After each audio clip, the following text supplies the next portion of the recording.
கிருஷ்ணகிரி மாவட்டம் ஊத்தங்கரை அருகே மின்சாரம் பாய்ந்து ஒருவர் பலியாக இருக்கிறார். 4 பேர் படுகாயம் அடைந்திருக்கின்றனர்.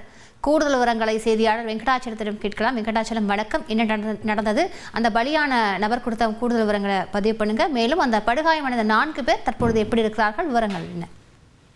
கண்டிப்பாக கிருஷ்ணகிரி மாவட்டம் ஊத்தங்கரை அடுத்த மூன்றாமூர்த்தி ஊராட்சிக்கு உட்பட்ட கேத்துநாயக்கம்பட்டி கிராமத்தைச் சேர்ந்த ராமூர்த்தி.